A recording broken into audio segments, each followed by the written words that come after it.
दोस्तों, बॉलीवुड पोल खोल के नए एपिसोड में आपका स्वागत है। और भाई साहब, आज इस एपिसोड में कुछ बहुत अच्छी खबरें हैं जिनको सुनकर मज़ा आ जाएगा।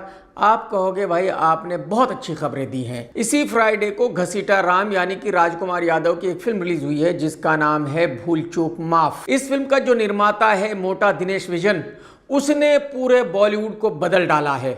वो अपनी हर फिल्म के कलेक्शंस कम से कम 3 बार ज्यादा देता है। अगर इसकी किसी फिल्म ने 100 करोड़ रुपए का बिजनेस किया होता है तो ये 300 करोड़ बताता है।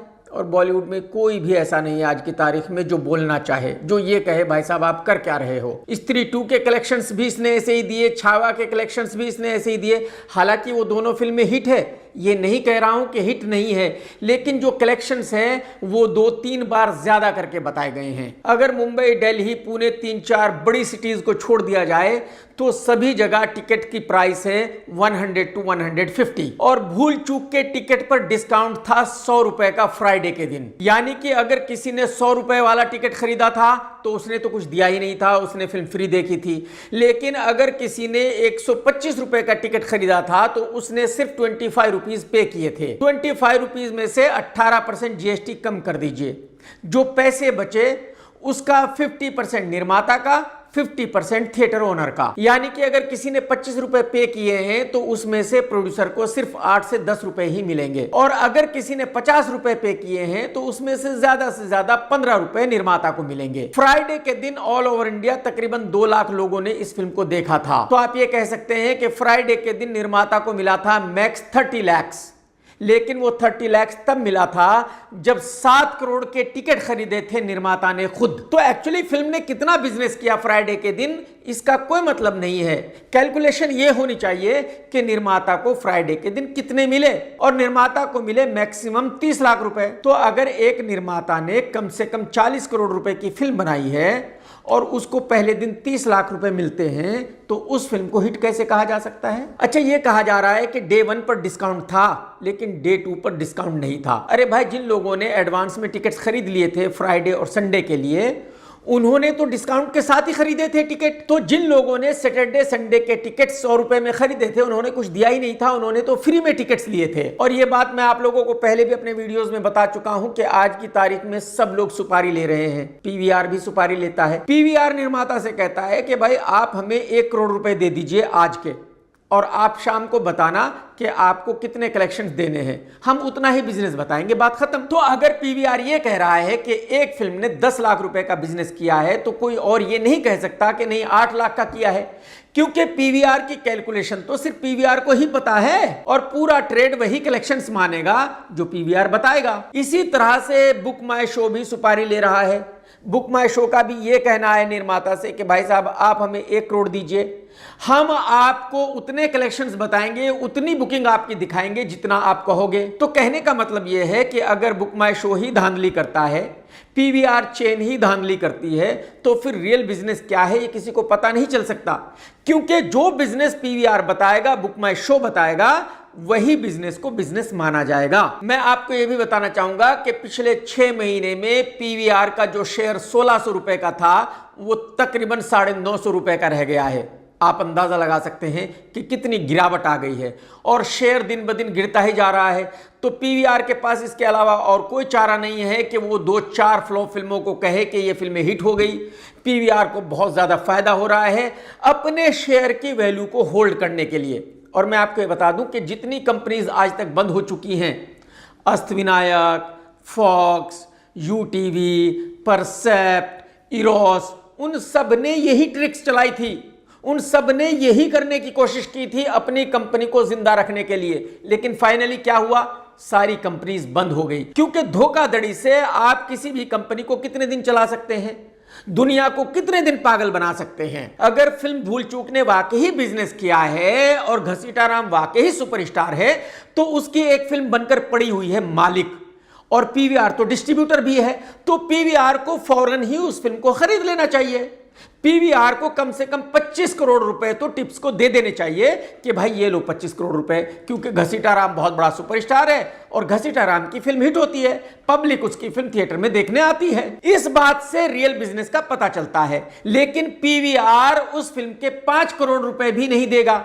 क्योंकि पीवीआर को पता है कि अगर उन्होंने 5 करोड़ रुपए भी दिए तो वो भी रिकवर नहीं होंगे। तो एक्चुअली इससे पता चलता है कि हकीकत में कौन सी फिल्म हिट है, कौन सी फ्लॉप है, कौन से हीरो की फिल्म बिक रही है, कौन से की नहीं बिक रही है। तो मेरा कहने का मतलब यह है कि निर्माता को 3 दिन में मैक्सिमम 1 करोड़ रुपए मिले हैं। उसने टिकट्स कितने के भी खरीदे हो, कितने के भी ना खरीदे हो, वो कोई भी बिजनेस बताए, इससे घंटा फर्क नहीं पड़ता। यानी कि ये फिल्म सुपर डुपर डिसास्टर है और आप ये कह सकते हैं कि इस साल की बहुत बड़ी डिसास्टर है। ये तो मैं आप लोगों को अपने पिछले वीडियो में बता चुका हूं कि एनिमल के डायरेक्टर संदीप वांगा रेड्डी ने दीपिका को 30 करोड़ रुपए देने से मना कर दिया। जो दीपिका की डिमांड्स थी उनको रिफ्यूज करते हुए संदीप ने कहा था कि मुझे आपके साथ काम नहीं करना है। और संदीप ने अपनी इस फिल्म स्पिरिट के लिए साइन किया है 24 आवर मिठाई बांटने वाली तृप्ति डिमरी को। गंदा दिमाग, गंदी सोच। वो लड़की मिठाई बांटती है, चमचम बांटती है, एकदम मीठे वाली मिठाई। बात को समझो आप। और इसकी वजह यह है कि तृप्ति ने संदीप की एनिमल फिल्म में भी काम किया है। उसी फिल्म से वो एक्चुअली फेमस हुई है। और इस फिल्म का स्पिरिट का भी प्रोड्यूसर वही है जो एनिमल का प्रोड्यूसर था, यानी कि भूषण कुमार साहब। जब भूषण कुमार साहब की फिल्म है तो जाहिर सी बात है उसमें तो तृप्ति होना ही मांगती है भाई। तृप्ति के बिना फिल्म क्यों बनेगी, बात को समझो ना आप। और मेरे ख्याल में ये दोनों के लिए विन विन सिचुएशन है। संदीप को एक हीरोइन मिल गई जिसको सिर्फ 2 करोड़ रुपए देने हैं 30 करोड़ की बजाय। आप अंदाजा लगाइए, फिल्म के शुरू होने से पहले ही 28 करोड़ का फायदा हो गया है। तृप्ति को एक बहुत बड़ी फिल्म मिल गई है जिसका हीरो है प्रभास, जिसका डायरेक्टर है संदीप वांगा रेड्डी। मैं आपको यह बता दूं कि इस फिल्म का बजट है तकरीबन 300 करोड़ रुपए। तो अगर तृप्ति को 300 करोड़ के बजट की फिल्म मिलती है तो जाहिर सी बात है ये बहुत बड़ी बात है उसके लिए। और आप तो जानते ही हैं कि संदीप की फिल्म में कैसे सीन होते हैं, किस सीन भी होते हैं। तो तृप्ति कुछ भी करने से मना नहीं करेगी। संदीप को अपनी फिल्म शूट करने में बहुत आसानी होगी। तो मेरे ख्याल में संदीप ने बिल्कुल सही डिसीजन लिया, दीपिका को साइन नहीं किया, तृप्ति को साइन किया है। बॉलीवुड में एक नया एक्टर आया है, इसका नाम तो सही से मैं आपको बता नहीं सकता, लेकिन यह अमिताभ बच्चन साहब की बेटी का बेटा है। यानी कि अमिताभ बच्चन साहब इस लड़के के नाना हैं। अगर किसी बच्चे के नाना अमिताभ बच्चन साहब हैं, नानी जया जी हैं, मामा अभिषेक बच्चन है, तो जाहिर सी बात है उसका ऑटोमेटिकली हीरो बनना बनता ही है। तो ये लड़का भी दिनेश विजन की एक फिल्म में हीरो बनकर आ रहा है। और जब दिनेश विजन की फिल्म है तो हिट ही होनी है, क्योंकि अगर फिल्म 5 करोड़ का बिजनेस करेगी तो ये भाई 100 करोड़ रुपए का बिजनेस बताएगा और कोई सवाल कर नहीं सकता, क्योंकि इस भाई को पता है कि इसकी मर्जी है, इसको कोई भी बिजनेस बताना है और कोई पूछने वाला नहीं है। इस फिल्म का नाम है 21 और ये फिल्म 2 अक्टूबर को रिलीज होने वाली है। इस फिल्म का डायरेक्टर है श्रीराम राघवन। बहुत बड़ा क्रेजी इंसान है भाई साहब, इतना बड़ा क्रेजी डायरेक्टर है कि आप सोच नहीं सकते। भाई साहब शाहरुख खान ने एक बार इसको बुलाया था कि यार एक फिल्म डायरेक्ट कर मेरे लिए। शाहरुख खान को भी इसने नखरे दिखाए थे, शाहरुख खान ने इसको भगा दिया था। इस आदमी को एज ए डायरेक्टर लॉन्च किया था राम गोपाल वर्मा ने। राम गोपाल वर्मा की जब ये पहली फिल्म शूट कर रहा था तो उसमें कुछ पैसे एक जगह से दूसरी जगह पहुंचाने थे। तो इस भाई ने बैग में वो पैसे भरकर देखे थे कि इस बैग में इतने पैसे आ सकते हैं या नहीं आ सकते। इतना बड़ा क्रेजी आदमी है ये। तो मुझे पर्सनली ऐसा लगता है कि ये बहुत बड़ा चूतिया डायरेक्टर है, एक अच्छी फिल्म बना ही नहीं सकता। लेकिन जब फिल्म रिलीज होगी तब देखा जाएगा कि फिल्म कैसी है, अच्छी है या बुरी है। बॉलीवुड में एक एक्टर थे मुकुल देव, उनके बड़े भाई है राहुल देव, उनका इंतकाल हो गया है। ऊपर वाला करे उनको स्वर्ग में जगह मिले। डायरेक्टर डेविड धवन की आज ये हालत है कि सही से चल नहीं सकता, बैठ नहीं सकता, उठ नहीं सकता, लेकिन ये एक फिल्म का डायरेक्शन कर रहा है। एक्चुअली ये तो कुर्सी पर बैठा रहता है बेचारा। इसका जो बेटा है रोहित धवन, वो इस फिल्म का डायरेक्शन कर रहा है। और रोहित धवन ने आज तक जितनी फिल्में भी डायरेक्ट की हैं वो सब की सब डिसास्टर हैं। रोहित धवन को डायरेक्शन का ABCD भी नहीं आता, डायरेक्शन की तो बात ही छोड़ दीजिए। इस फिल्म के निर्माता हैं टिप्स वाले, और टिप्स वालों का ऐसा मानना है कि डेविड धवन का नाम इतना है कि लोग डेविड धवन के नाम से इस फिल्म को देखने जाएंगे। हालांकि मैं ऐसा नहीं मानता।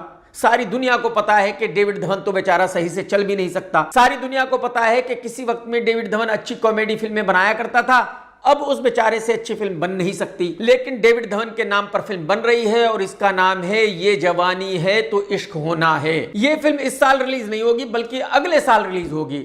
10 अप्रैल 2026 को इस फिल्म को रिलीज होना है। इस फिल्म का हीरो है डेविड धवन का बेटा वरुण धवन, जिसकी हाइट है 2.5 फीट 3 इंच, छोटे छोटे हाथ हैं, छोटे छोटे पैर हैं, लेकिन फिर भी ये लड़का अपने आप को हीरो मानता है। हद्दी हो गई भाई साहब। वरुण भाई कुछ तो मर्यादा रखो गुरुजी। फिल्म की हीरोइन है पूजा हेगड़े और मृणाल ठाकुर, यानी कि एक बटला दो लड़कियों को घुमाएगा, एक बटला दो लड़कियों से प्यार करेगा। अरे भाई साहब, तुझसे कोई एक लड़की प्यार ना करे, दो लड़कियां तेरे पीछे क्यों मरेंगी, बता तो सही।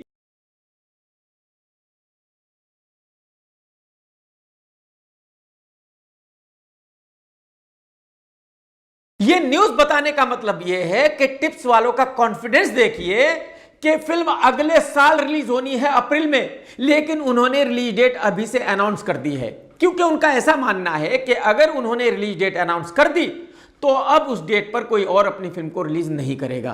अरे भाई साहब, वरुण धवन के साथ कोई मुकाबला नहीं करेगा। अगर वरुण धवन की फिल्म रिलीज हो रही है तो उसके साथ कोई और अपनी फिल्म को रिलीज नहीं करेगा। कौन सी दुनिया में हो भाई साहब आप लोग, क्या हो गया आप लोगों को। अरे वरुण धवन का जो ऑफिस बॉय है, जो नाई धोबी कसाई हलवाई है, जो सिक्योरिटी गार्ड है, वो भी उसकी फिल्म नहीं देखता। पब्लिक की तो बात ही छोड़ दीजिए। तो किसी भी निर्माता को इससे घंटा फर्क नहीं पड़ता। अगर किसी डेट को वरुण धवन की फिल्म रिलीज हो रही है, अगर उसको अपनी फिल्म रिलीज करनी है तो वो करेगा। और मैं गारंटी के साथ कह सकता हूं कि इस फिल्म के साथ 2-3 फिल्में रिलीज होंगी, पक्का होंगी। इसी फ्राइडे को हिंदुस्तान के सबसे बड़े सुपरस्टार श्रेयस तलपड़े की भी एक फिल्म रिलीज हुई, जिसका नाम है कपकपी। इसमें तुषार कपूर भी है। भाई साहब, इस फिल्म ने जो बिजनेस किया, ओ माय गॉड भाई साहब, इस फिल्म ने बॉक्स ऑफिस को हिला डाला। जिस थिएटर पे भी ये फिल्म लगी हुई थी वहां दंगे हो गए भाई साहब, इतनी भीड़ आ गई थी जिसकी कोई इंतहा नहीं। जो बेचारे थिएटर वाले थे उनको पुलिस को बुलाना पड़ा, लाठी चार्ज हुआ, तब जाके पब्लिक कंट्रोल में आई। पब्लिक का ये कहना था कि श्रेयस तलपड़े की अगर हम फिल्म नहीं देखेंगे तो हमारी जिंदगी पे लानत है, हमारे जीने का कोई मतलब नहीं है। बताओ भाई साहब, इस फिल्म ने 3 दिन में बिजनेस किया है 30 लाख रुपए का। 30 लाख रुपए का। आप यकीन कीजिए, इस फिल्म की शूटिंग के वक्त जो वहां स्पोर्ट बॉयज काम करते थे उनके पैसे भी 30 लाख से ज्यादा बने होंगे। इस 30 लाख में से प्रोड्यूसर को मिलेंगे सिर्फ 15 लाख रुपए। तो आप अंदाजा लगाइए कि जो फिल्म पर पैसे लगे वो भूल जाइए, पीएनए पर जो लगे वो भूल जाइए। 15 लाख रुपए मिले हैं निर्माता को। और अब ये ओटीटी पर रिलीज होगी कितने में पता है? मैक्सिमम 25 लाख रुपए में, यानी कि इसकी टोटल रिकवरी होगी 50 लाख रुपए। बताओ साले कैसे कैसे निर्माता हैं। कसम रावण की एक कमाल की खबर आ गई है भाई साहब। एक डायरेक्टर है ओम राउत, जिसकी लास्ट फिल्म प्रभास के साथ थी, और आपको तो पता ही है कि उस फिल्म में इसने राम का क्या लुक दिखाया था, रावण का क्या लुक दिखाया था। फिल्म सुपर डुपर डिजास्टर रही थी, लेकिन अब इसने अपनी अगली फिल्म का ऐलान कर दिया है, और यह फिल्म है एपीजे अब्दुल कलाम साहब की बायोग्राफी, काला पीला नीला धनुष। इस फिल्म में एपीजे अब्दुल कलाम साहब का रोल अदा करेगा। अब तक ओम राउत ने 2 फिल्में बनाई है, दोनों ही एक्शन फिल्में। उस आदमी का इस कहानी से क्या लेना देना है? वो आदमी इस कहानी पर एक अच्छी फिल्म कैसे बना सकता है? और हिंदी फिल्मों के देखने वाले धनुष की फिल्म देखने क्यों जाएंगे? लेकिन बेचारे ओम राउत की भी कोई गलती नहीं है। उसने बॉलीवुड में सभी एक्टरों से ट्राई किया, सभी एक्टरों को कन्विंस करने की कोशिश की। जब कोई भी नहीं माना तब वो बेचारा साउथ में गया और उसने धनुष को साइन किया। देखिए, ओम राउत बेचारा डायरेक्टर है। अगर फिल्म बनेगी तो उसका घर चलेगा, अगर फिल्म नहीं बनेगी तो घर कैसे चलाएगा?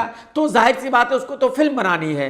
वो कहीं का भी एक्टर उसको मिले वो उसी के साथ फिल्म बनाएगा। मलयालम फिल्मों में एक एक्टर है मोहनलाल उर्फ छोटा भीम। छोटा भीम की एक फिल्म आ रही है जिसका नाम है वरुशाबा। गंदी फिल्में बनाकर घर चलाने वाली एकता कपूर इस फिल्म की निर्माता है, तो इसको हिंदी में भी रिलीज किया जा रहा है। इस फिल्म को पैन इंडिया फिल्म बताया जा रहा है। आप मुझे बताइए, इस छोटे भीम की फिल्म हिंदी दर्शक क्यों देखेंगे? हिंदी दर्शकों को क्या जरूरत है? क्या हिंदी दर्शक पागल है जो छोटे भीम की फिल्म देखने जाएंगे? यह फिल्म इसी साल 16 अक्टूबर को रिलीज होने वाली है, और इस फिल्म में लॉन्च किया जा रहा है संजय कपूर की बेटी को। संजय कपूर आपको पता ही है कितना बड़ा फ्लॉप एक्टर रहा है अपने जीवन में, और जब बाप अपने जीवन में इतना बड़ा फ्लॉप एक्टर रहा है तो जाहिर सी बात है बेटी भी फ्लॉप ही होगी। बेटी हिट तो हो नहीं सकती, क्योंकि शनाया को बेचारी को एक्टिंग ही नहीं आती। ये तो आप सभी जानते हैं कि बिश्नोई ने बुढ़ऊ को धमकी दी हुई है, बुढ़ऊ को सिक्योरिटी मिली हुई है, और बहुत भारी भरकम सिक्योरिटी मिली हुई है। आप मुझे बताइए कि जिसको खुद लोग भाई समझते हैं, जो खुद अपने आप को भाई कहलवाता है, वो सिक्योरिटी के साथ रहता है, और कुछ ना कुछ न्यूज आती ही रहती है कि आज इसने भाई को धमकी दे दी, आज भाई के घर में ये घुस रहा था, आज भाई के साथ ये हो गया, आज वो लड़की भाई के घर में घुस रही थी। तो अब 2-3 दिन पहले फिर से एक घटना हुई है। एक लड़की कोई स्ट्रगलर है, वो बुढ़ऊ के घर पे गई और उसने कहा कि मुझे बुढ़ऊ ने बुलाया है, मुझे बुढ़ऊ से मिलना है, और उसको मुंबई पुलिस ने पकड़ लिया वहां पर। अब जिस बिल्डिंग में बुढ़ऊ रहता है उसमें और भी बहुत सारे लोगों के घर हैं, तो वो बेचारे जबरदस्ती परेशान हो रहे हैं। अरे भाई, अगर बुढ़ऊ को खतरा है, बुढ़ऊ को धमकी है, तो बुढ़ऊ कहीं और जाकर रहे। जो उस बिल्डिंग में रहने वाले हैं, अगर उनको हरेस किया जा रहा है, उनसे पूछा जा रहा है तुम कौन हो, कहां जा रहे हो, क्यों आए हो, तो ये तो बिल्कुल ही गलत बात है। तो कहने का मतलब यह है कि जो बाकी के लोग उस बिल्डिंग में रहते हैं उनका जीना हराम हो गया है बेचारों का। एक कोई छोटी मोटी एक्ट्रेस है जिसका नाम है सीमा कपूर। मेरे ख्याल में मुश्किल से ही इसको बेचारी को कोई जानता है। कभी कुछ सीरियल किए होंगे, कभी किसी फिल्म में छोटा मोटा रोल किया होगा, तो जाहिर सी बात है मुझे इसके बारे में बात नहीं करनी चाहिए, लेकिन मुझे इसके बारे में बात करनी पड़ रही है क्योंकि इसने एक इंटरव्यू दिया है और उसमें कहा है कि मेरी माँ बहुत ही जालिम किस्म की थी। मैं अपने घर के बाहर बैठी रहती थी लेकिन अपने घर के अंदर नहीं जाती थी, क्योंकि अगर मैं घर के अंदर जाती थी तो मेरी माँ मुझे खूब पीटती थी, बहुत ज़्यादा पीटती थी। जब मैं स्कूल भी जाती थी तो जो मेरे दोस्त थे वो देखते थे कि मुझे यहाँ से खून निकल रहा है, वहाँ से खून निकल रहा है, मेरी माँ ने मुझे बहुत पीटा है। मैं ये तो बिल्कुल नहीं कह रहा हूँ कि सीमा जी झूठ बोल रही है, लेकिन मैं ऐसे स्टेटमेंट सुनकर परेशान हो जाता हूँ, हैरान हो जाता हूँ कि यार ये कैसे हो सकता है कि कोई अपनी ही औलाद को इस तरह से पीटे, कोई अपनी ही औलाद के साथ ऐसा जुल्म करे। अगर किसी के बच्चे को कोई और भी एक थप्पड़ मार देगा तो माँ बाप परेशान हो जाते हैं। माँ बाप कहते हैं कि हमारे बच्चे को हाथ कैसे लगाया। और चलो एक दफा को मैं मानता भी हूं कि शायद बाप किसी बच्चे के साथ मारपीट करे, लेकिन माँ अपने बच्चे के साथ मारपीट कैसे कर सकती है। अगर मैं अपने घर का माहौल देखता हूं तो मेरी वाइफ अपने बच्चों के बिना एक दिन भी नहीं जी सकती। मेरा बेटा 22 साल की उम्र तक अपनी मां के हाथों से खाना खाता था। मेरी बेटी 20 साल की है, लॉयर बन गई है, लेकिन खाना अपनी मां के हाथों से खाती है अभी भी। तो जब सीमा जी ये कह रही है कि उनकी मां उनको ऐसे मारा करती थी, तो मैं ये सोचता हूं कि क्या वाकई ही सीमा जी सच बोल रही हैं। लेकिन अगर वो कह रही हैं तो सच ही होगा। डायरेक्टर अनुराग बासु की एक फिल्म आ रही है मेट्रो इन दिनों। मैं आपको बताना चाहूंगा कि ये वो डायरेक्टर है जो स्क्रिप्ट लिखता नहीं है, पूरी स्क्रिप्ट उसके दिमाग में होती है। वो कहता है कि मुझे पता है कि फिल्म क्या शूट करनी है, मुझे स्क्रिप्ट नहीं लिखनी आती। यही वजह है कि इस फिल्म की शूटिंग हुई है तकरीबन 200 से 250 दिन। डायरेक्टर शूट करता था, देखता था, फिर कहता था ये तो गलत हो गया है, फिर से शूट करता था। और इस फिल्म का हीरो है महाक्रेजी माल का बहुत बड़ा शौकीन महाफ्लॉप आदित्य रॉय कपूर। इस फिल्म में डबल ढोल की पनवाड़ी पंकज त्रिपाठी भी है। इस फिल्म में अली फजल भी है। इस फिल्म में पुराने जमाने की एक्ट्रेस कोनकोना शर्मा भी है, जिसके चेहरे पे आज की तारीख में देखा नहीं जाता भाई साहब। और इस फिल्म में उबला हुआ अंडा महाफ्लॉप अनुपम खेर भी है। यह फिल्म इसी साल 4 जुलाई को रिलीज होने वाली है। और मैं आपको बता दूं कि इस फिल्म का बजट है 250 CR। आप ये जरूर कहेंगे कि ऐसी स्टार कास्ट के साथ 250 करोड़ रुपए की फिल्म कैसे बनी। तो जैसे कि मैंने आपको बताया कि इस फिल्म का रीशूट बार बार हुआ है और इस फिल्म की शूटिंग तकरीबन 200 से 250 दिन तक चली है। और यह फिल्म 6 महीने या 1 साल में बनकर तैयार नहीं हुई भाई साहब, यह फिल्म पिछले 3 साल से बन रही है। जो इस फिल्म का डायरेक्टर है उसका ऐसा मानना है कि उसकी यह फिल्म बिजनेस करेगी कम से कम 500 करोड़ रुपए का।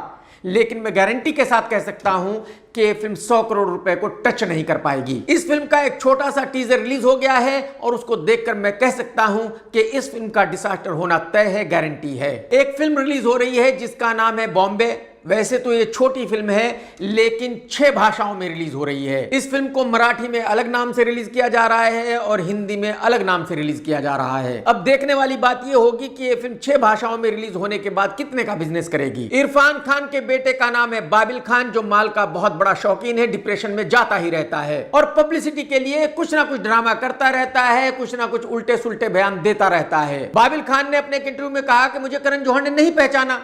और जब करण जौहर से इस बारे में पूछा गया है एक इंटरव्यू के दौरान, तो उसने कहा कि भाई मैं सच में बाबिल खान को नहीं जानता, और अगर मैं बाबिल खान को नहीं जानता तो नहीं जानता, मैं उसको कैसे पहचानूंगा। और करण जौहर अपनी जगह बिल्कुल सही है। मेरी समझ में नहीं आता कि इस माल के शौकीन लड़के बाबिल खान को ऐसा क्यों लगता है कि उसको पूरी इंडस्ट्री जानती है, सारी दुनिया जानती है। इसको किसने बताया कि इसका जो बाप था इरफान खान वो बहुत बड़ा सुपरस्टार था। अरे भाई साहब, आपका बाप एक छोटा मोटा एक्टर था बेचारा, तो ये जरूरी नहीं है कि भाई आपको पूरा बॉलीवुड जानता हो, ये जरूरी नहीं है कि आपको पूरी दुनिया जानती हो। अगर बॉलीवुड में 10% लोग भी आपको जानते हैं तो ये बहुत बड़ी बात है अपने आप में। खुश रहे मेरे भाई। ये तो आप सभी जानते हैं कि अनन्या पांडे ने एक फिल्म की थी विजय एनाकोंडा के साथ जिसका नाम था लाइगर, जो बहुत बड़ी डिजास्टर रही थी।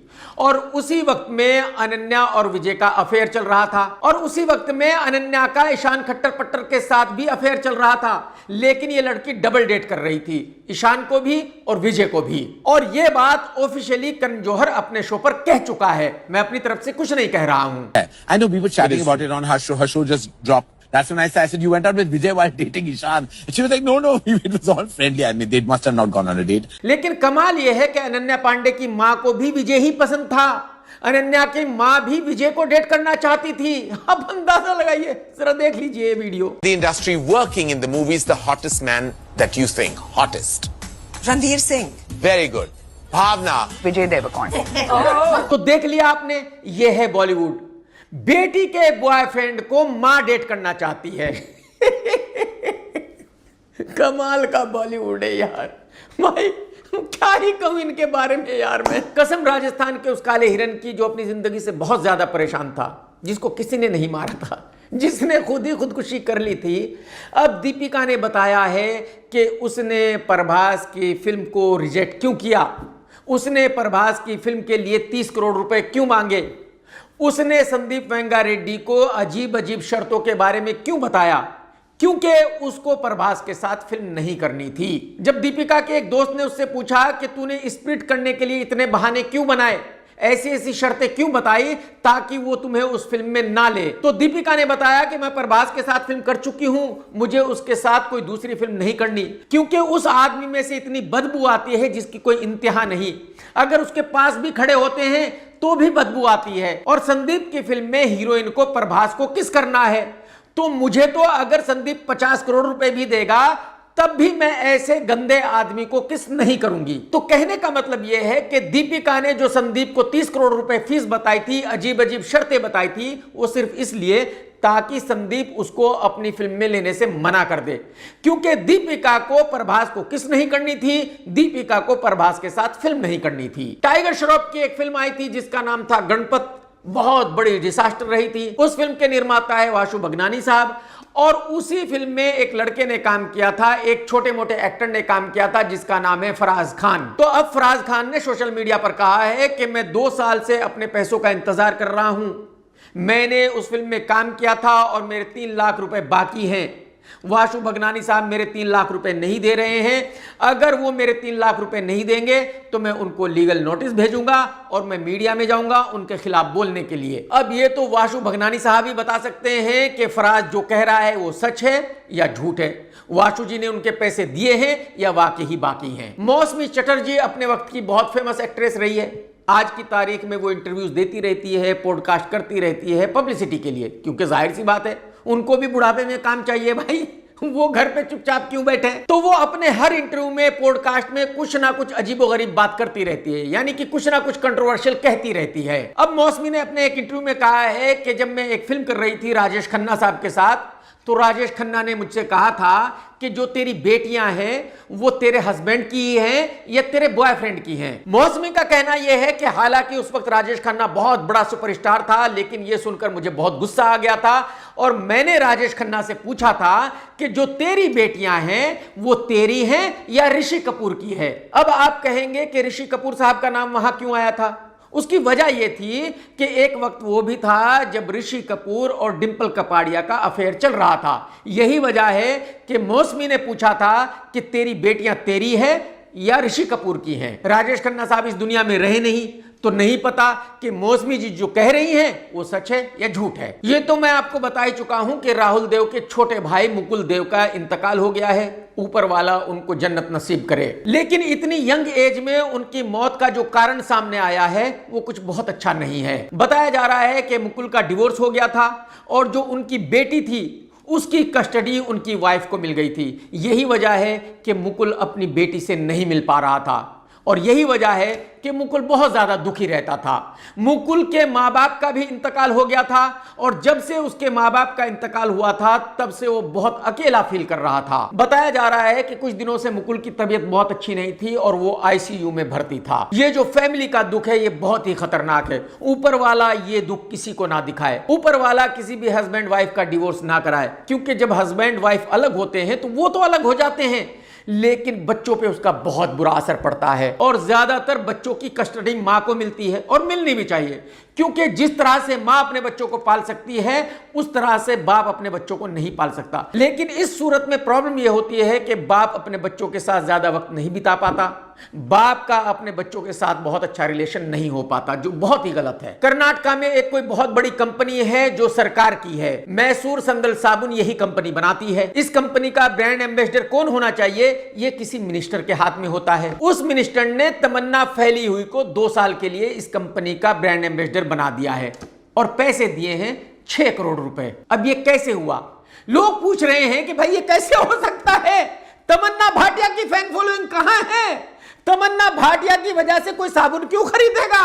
इसको 6 करोड़ रुपए देकर इस कंपनी का ब्रांड एम्बेसडर क्यों बनाया गया है? अब आप भी ये सोच रहे होंगे कि यार ये कैसे हो सकता है? ये ऐसे हो सकता है भाई साहब कि तमन्ना उस मिनिस्टर को जानती होगी, तमन्ना की उस मिनिस्टर से फ्रेंडशिप होगी, तो जाहिर सी बात है मिनिस्टर ने 6 करोड़ रुपए दे दिए तमन्ना को कि ये ले 2 साल के लिए आप ब्रांड एम्बेसडर हो, बात खत्म। क्योंकि ये तो आप भी अच्छी तरह जानते हैं और मैं भी अच्छी तरह समझता हूं कि अगर मिनिस्टर की फ्रेंडशिप तमन्ना से नहीं है तो जाहिर सी बात है मिनिस्टर तमन्ना को ब्रांड एम्बेसडर क्यों बनाएगा? 6 करोड़ रुपए सरकार के क्यों देगा भाई साहब? बात को समझ रहे हो कि नहीं समझ रहे हो? दोस्तों, अगर आपने आज का वीडियो देखा है तो लाइक करना बिल्कुल मत भूलना, कमेंट्स करके जरूर बताना कि आज का वीडियो आपको कैसा लगा। और भाई साहब अगर आप चाहो तो चैनल सब्सक्राइब कर लो, आपकी मर्जी है। टेक केयर दोस्तों, tata bye bye, love you, जय हिंद, सत्यमेव जयते।